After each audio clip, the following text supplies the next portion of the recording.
Hello everyone, কেমন আছেন আপনারা সবাই? আশা করি আপনারা সবাই ভালো আছেন and welcome to my channel. আজকে আমি আপনাদের সাথে শেয়ার করব কিছু পাউরুটি আর মেরি বিস্কুট দিয়ে 10 মিনিটে তৈরি দারুণ স্বাদের একটা ডেজার্ট রেসিপি। খুব সহজ একটা রেসিপি, কিন্তু এর টেস্ট অসাধারণ। আজকের এই রেসিপিটি যদি ভালো লাগে তো অবশ্যই একটি লাইক করবেন, আর আমার চ্যানেলে নতুন এসে থাকলে চ্যানেলটাকে সাবস্ক্রাইব করবেন। তাহলে চলুন আর দেরি না করে শুরু করি আজকের এই রেসিপি। আমি এখানে 6 পিস পাউরুটি আর 8 পিস মেরি বিস্কিট নিয়েছি। আপনারা চাইলে কিন্তু কম বেশি করে নিতে পারেন। এখন পাউরুটির যে ব্রাউন কালারের অংশটা আছে এটা কিন্তু আমাদের বাদ দিয়ে দিতে হবে, কারণ এটা দিলে আমরা যে ডেজার্টটা তৈরি করব সেটার কালারটা একটু অন্যরকম হয়ে যাবে। তার জন্য আমি এই অংশটাকে বাদ দিয়ে দেবো। এই যে দেখুন, আমি হাত দিয়ে এটা ছিঁড়ে নিচ্ছি। আপনারা চাইলে চাকু দিয়েও এটা কেটে বাদ দিয়ে দিতে পারেন। আর এই ব্রাউন কালারের পার্টটা ফেলে না দিয়ে আপনারা কিন্তু এটা দিয়ে ব্রেড ক্রামসও তৈরি করে নিতে পারেন। এখন পাউরুটির টুকরোটাকে আমি হাত দিয়ে ছিঁড়ে নিচ্ছি। আপনারা চাইলে চাকু দিয়ে ছোট ছোট পিস করে এই পাউরুটিগুলো কেটে নিতে পারেন। আমি এখানে হাত দিয়ে সবগুলো পাউরুটি ছিঁড়ে নিচ্ছি এভাবেই। আপনারা যারা ফেসবুক থেকে আমার ভিডিওটা দেখছেন তাদের কাছে অনুরোধ রইল আমার পেজটিকে ফলো করার আর লাইক করার। এই যে দেখুন, আমি সবগুলো পাউরুটি খুব ভালো করে ছিঁড়ে নিয়েছি। এখন এই টুকরো করা পাউরুটিগুলোকে একটা মিক্সারে খুব ভালো করে কিন্তু গ্রাইন্ড করে নিতে হবে। এই যে দেখুন, সব পাউরুটি টুকরো আমি এই মিক্সারটার মধ্যে দিয়ে দেব। আর তার সাথে আমি এখানে যে মেরি বিস্কুটগুলো আছে সেগুলোও কিন্তু আমি এর মধ্যে দিয়ে দেবো। একসাথে দুটোকেই আমি একবারে গ্রাইন্ড করে নেব। আপনারা যদি চান তো আলাদা আলাদা করেও কিন্তু গ্রাইন্ড করে নিতে পারেন। এই যে দেখুন, সবগুলো মেরি বিস্কিট আমি টুকরো করে দিয়ে দিলাম। এখন এর মধ্যে আমি দিয়ে দিচ্ছি 3 টেবিল চামচ চিনি। মিষ্টিটা আপনারা আপনাদের স্বাদ মতন ব্যবহার করবেন, আর চিনির বদলে কিন্তু আপনারা কনডেন্স মিল্কও ব্যবহার করতে পারেন।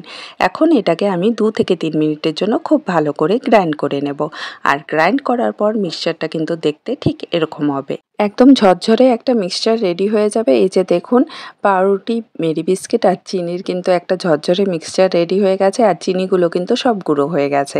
এখন এই মিক্সচারটার মধ্যে আমি দিয়ে দিচ্ছি 2 টেবিল চামচ গুঁড়ো দুধ। আপনারা যে কোনো ব্র্যান্ডের গুঁড়ো দুধ ব্যবহার করতে পারেন, এতে করে কিন্তু টেস্ট দারুণ হয়।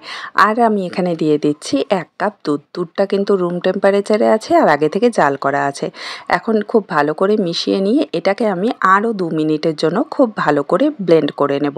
এতে করে আমাদের একটা ক্রিমি মিক্সচার কিন্তু রেডি হয়ে যাবে। এই যে দেখুন, আমি খুব ভালো করে ব্লেন্ড করে নিয়েছি আর মিক্সচারটা কিন্তু একদম রেডি হয়ে গেছে। একদম একটা ক্রিমি মিক্সচার রেডি হয়ে গেছে। এই যে দেখুন, একটা জিনিস খেয়াল রাখতে হবে, এই মিক্সচারটার মধ্যে যেন কোনো দানা ভাব না থাকে। একদম প্লেন একটা স্মুথ মিক্সচার রেডি করে নিতে হবে। এখন আমি এখানে একটা বক্স নিয়ে নিয়েছি। আপনারা চাইলে স্টিলের টিফিন বাটিও নিয়ে নিতে পারেন। আর মিক্সচারটাকে আমি এই বক্সটার মধ্যে ঢেলে দিচ্ছি। আমি কিন্তু বক্সটাকে আগে থেকে কোনো রকম গ্রিস করিনি বা কিছু করিনি। আর মিক্সচারটা দেওয়ার পর আমি এভাবে 2-3 বার ট্যাপ করে নিচ্ছি, যাতে মিক্সচারটা সব জায়গায় ঠিক সমানভাবেই ছড়িয়ে যায়। এখন এটাকে ঢাকা দিয়ে ফ্রিজারে সেট হওয়ার জন্য রেখে দিতে হবে 3 থেকে 4 ঘন্টার জন্য। এই যে দেখুন, 4 ঘন্টা পর আমি ফ্রিজ থেকে বের করে নিয়েছি, আর এটা কিন্তু এখন পুরোপুরি সেট হয়ে গেছে। এখন আমি এটাকে একটা প্লেটে ট্রান্সফার করে নেব। এই যে দেখুন, আমাদের দারুণ স্বাদের ডেজার্টটা কিন্তু একদম রেডি হয়ে গেছে। আমি কিছু চেরি আর কাজু দিয়ে এটাকে ডেকোরেট করে নিয়েছি। আপনারা চাইলে যে কোনো ড্রাই ফ্রুট দিয়ে এটা ডেকোরেট করে নিতে পারেন। দেখতে কিন্তু দারুণ লাগছে আর খেতে কিন্তু অসাধারণ।